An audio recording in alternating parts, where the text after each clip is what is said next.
ಎಲ್ರಿಗೂ ನಮಸ್ಕಾರ. ನಾವಿವತ್ತು ರಾಗಿ ಇಡ್ಲಿ ತಿನ್ನಕ್ಕೆ ಹೋಗ್ತಾ ಇದ್ವಿ. ತುಮಕೂರಿನಲ್ಲಿ ಒಂದು ಅಜ್ಜಿ ರಾಗಿ ಇಡ್ಲಿ ಮಾಡ್ತಾ ಇದ್ದಾರೆ. ಅವರು ಎಲ್ಲಿ ಯಾವ ಊರಲ್ಲಿ ಮಾಡ್ತಾರೆ ಮತ್ತು ಹೇಗಿರುತ್ತೆ ರಾಗಿ ಇಡ್ಲಿ ನೋಡೋಣ ಬನ್ನಿ, ಜೊತೆ ಆಗೋಣ ಬನ್ನಿ. ಈಗ ಸಾಕಷ್ಟು ಕಡೆ ಚರ್ಚೆ ನಡೀತಾ ಇರೋದು ಮಿಲೆಟ್ಗಳ ಇಡ್ಲಿ, ರಾಗಿ ಇಡ್ಲಿ ಮತ್ತು ಆಹಾರ, ನಾವು ಯಾವ ಥರದ ಆಹಾರವನ್ನು ತಿಂತೀವಿ ಅನ್ನೋದು ತುಂಬ ಕಡೆ ಚರ್ಚೆಗಳು ನಡೀತಾ ಇದೆ. ಈಗೆಲ್ಲ ರೈಸು ಮತ್ತು ಈ ಥರದ್ದು ಗೋಧಿ ಅವನ್ನೆಲ್ಲ ಕಡಿಮೆ ಮಾಡಬೇಕು ಅಂತೇಳಿ ಕೂಡ ಚರ್ಚೆ ನಡೀತಾ ಇದೆ. ಮಿಲೆಟ್ಸ್ಗಳನ್ನ ತಿನ್ನೋದ್ರಿಂದ ಆರೋಗ್ಯ ಕೂಡ ಚೆನ್ನಾಗಿರುತ್ತೆ ಅನ್ನೋ ಚರ್ಚೆ ಆಗಿದ್ದರಿಂದ ನಮ್ಮ ಸ್ನೇಹಿತರು ಇಲ್ಲೊಂದು ರಾಗಿ ಇಡ್ಲಿ ಇದೆ, ನೀವು ಟ್ರೈ ಮಾಡಿ ಅಂತ ಹೇಳಿದ್ದಾರೆ. ನಾವು ಕೂಡ ಹೋಗ್ತಾ ಇದ್ದೀವಿ, ನಾವು ಸ್ನೇಹಿತರೆಲ್ಲರೂ. ತುಮಕೂರಿಂದ ಸುಮಾರು ಒಂದು 10-12 ಕಿಲೋಮೀಟ್ರ್ ಆಗ್ಬೋದು ಅನಿಸುತ್ತೆ, ಒಂದು 15 ಕಿಲೋಮೀಟ್ರ್ ಆಗ್ಬೋದು ಸಹಜವಾಗಿ. ಅದು ತಾಳಿ ಸರ್, ಒಂದೇ ಒಂದಿದೆ. ಇರಲಿ ಅಲ್ಲಿ ನೀವು ಹಾಕೊಳ್ತಾ ಇರೋದು, ನೀವು ತಗೊಳ್ತಾ ಇರಿ, ಶೇರ್ ಮಾಡಿ.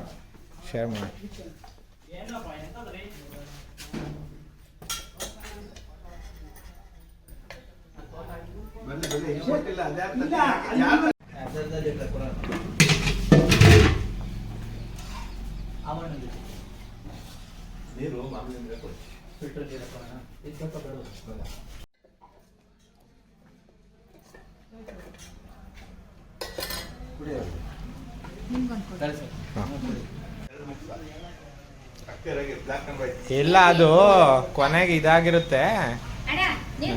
ಹಾಂ,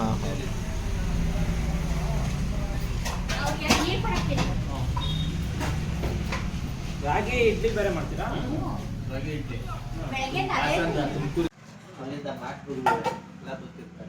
ನೀವು ತಿಂಡಿ ತಿಂದ್ರೆ ಅಂದ್ರೆ ಬೇಡ ಅಂತೀರಾ?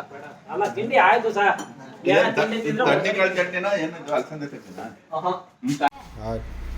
ಎಷ್ಟು ಇಡ್ಲಿ ಮಾಡ್ತೀರಾ ಡೈಲಿ? ಯಾವ ಥರದ್ದು ಮಾಡ್ತೀರಾ? ರಾಗಿ ಇಡ್ಲಿ, ಅಕ್ಕಿ ಇಡ್ಲಿ ಮಾಡ್ತೀವಿ. ಮತ್ತೆ ಇನ್ನೇನು? ಟೊಮೆಟೊ ಬಾತ್ ಎಲ್ಲ ಒಲೆಯಲ್ಲೇ ಮಾಡೋದು? ಒಲೆಯಲ್ಲೇ ಮಾಡೋದು.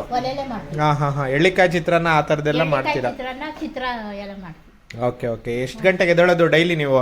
ನಾವು ಒಂದು 6 ಗಂಟೆ 7 ಗಂಟೆ ಎದ್ದೇಳೋದು. 6 ಗಂಟೆಯಿಂದ ಶುರು ಮಾಡ್ತೀರಾ?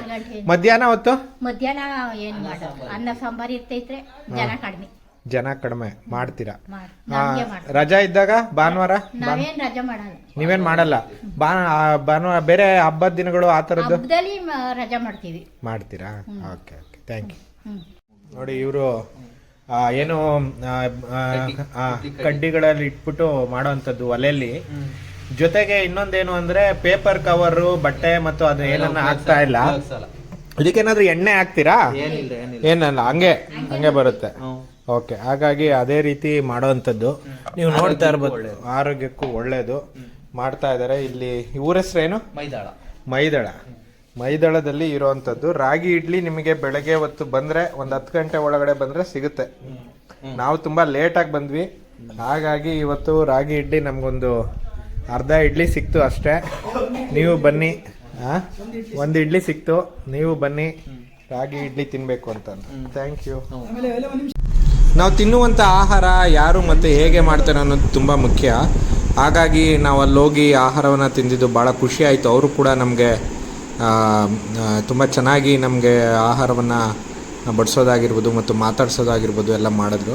ಭಾಳ ಖುಷಿ ವಿಚಾರ ಏನು ಅಂತಂದರೆ, ನಾವು ಏನು ಆಹಾರವನ್ನು ತಿಂತಾ ಇದ್ದೀವೋ ಅವರು ಹೇಗೆ ಮಾಡ್ತಾರೆ, ಹೇಗೆ ಪ್ರಿಪ್ರೇಷನ್ ಮಾಡ್ತಾರೆ ಅಂತ ತಿಳ್ಕೊಳ್ಳೋದು ಮತ್ತು ನೋಡೋದು.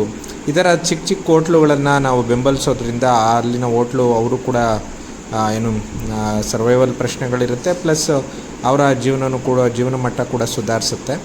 ಹಾಗಾಗಿ ಇವಾಗ ಆಹಾರ ಮತ್ತು ದೈನಂದಿನ ಲೈಫ್ ಸ್ಟೈಲ್ಗಳು ಚೇಂಜ್ ಆಗ್ತಾ ಇರುವಂಥ ಸಂದರ್ಭಗಳಲ್ಲಿ ತರಕಾರಿ ಸಾಲಡ್ಗಳಾಗಿರ್ಬೋದು ಮತ್ತು ನಾವು ಏನೇನು ಆಹಾರವನ್ನು ಸೇವಿಸ್ತೀವಿ ಡೈಲಿ, ಇವಾಗೆಲ್ಲರೂ ಕೂಡ 2 ಹೊತ್ತು ಮಾತ್ರ ಆಹಾರ ತಿನ್ನುವಂಥ ಕೆಲಸಗಳನ್ನು ಮಾಡ್ತಾ ಇದ್ದಾರೆ.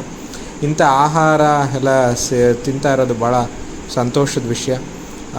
ಮುಂದಿನ ದಿನಗಳಲ್ಲಿ ನಾವು ಇನ್ನಷ್ಟು ಹೋಟ್ಲುಗಳಿಗೆ ಮತ್ತು ಅವುಗಳಿಗೆಲ್ಲ ಭೇಟಿ ಕೊಡೋಣ.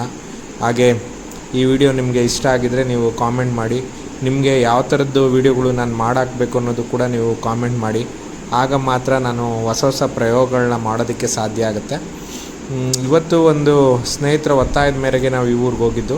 ಭಾಳ ಅಚ್ಚುಕಟ್ಟಾದಂಥ ಜಾಗ, ಮತ್ತು ಆಹಾರವು ಕೂಡ ತುಂಬ ರುಚಿಕಟ್ಟಾಗಿತ್ತು. ಭಾಳ ಖುಷಿಯಾಯಿತು. ನಾವು ಮತ್ತೆ ಸಿಗ್ತಾ ಇರೋಣ ಈ ಥರದ್ದು ವೀಡಿಯೋಗಳ ಮೂಲಕ. ಜೊತೆಗೆ ನಾವು ನಮ್ಮ ಜರ್ನಿ, ಇದು ಲೈಫ್ ಸ್ಟೈಲ್ ಜರ್ನಿ ವೀಡಿಯೋಗಳನ್ನ ನೀವು ನೋಡ್ತಾ ಇರಿ. ಲೈಫ್ ಸ್ಟೈಲ್ ಜರ್ನಿಯಲ್ಲಿ ನಾವು ಆಹಾರ ಮತ್ತು ನಾವು ಟ್ರಾವೆಲ್ ಮಾಡೋದು, ಇನ್ನು ನಮ್ಮ ಬದುಕಿನ ಬಗ್ಗೆ ನಾನು ಹಲವಾರು ಜನರ ಬಗ್ಗೆ ಈ ಥರದ್ದು ಚರ್ಚೆ ಮಾಡಿಸುವಂಥ ವೀಡಿಯೋಗಳನ್ನ ಮಾಡಬೇಕು ಅಂತ ಇದ್ದೀನಿ. ನಿಮ್ಮ ಪ್ರೋತ್ಸಾಹ ತುಂಬ ಮುಖ್ಯ. ನೀವೆಲ್ಲರೂ ಕೂಡ ಈ ವಿಡಿಯೋ ಹೇಗಿದೆ ಅಂತೇಳಿ ಕಾಮೆಂಟ್ ಮಾಡಿ, ಮತ್ತು ಕಾಮೆಂಟ್ ಮಾಡೋದ್ರ ಮೂಲಕ ಪ್ರೋತ್ಸಾಹ ಮಾಡಿ, ಶೇರ್ ಮಾಡಬೇಕು, ಕಾಮೆಂಟ್ ಮಾಡಬೇಕು. ನೀವು ಸಬ್ಸ್ಕ್ರೈಬ್ ಏನಾದರೂ ಮಾಡಿದ್ರೆ ದಯವಿಟ್ಟು ಸಬ್ಸ್ಕ್ರೈಬ್ ಮಾಡಿದ್ದೀವಿ ಅಂತೇಳಿ ಕಾಮೆಂಟ್ ಮಾಡಿ. ಆಗ ಮಾತ್ರ ಇದು ಹೆಚ್ಚಿನ ಜನಕ್ಕೆ ರೀಚ್ ಆಗೋದಕ್ಕೆ ಸಾಧ್ಯ ಆಗುತ್ತೆ.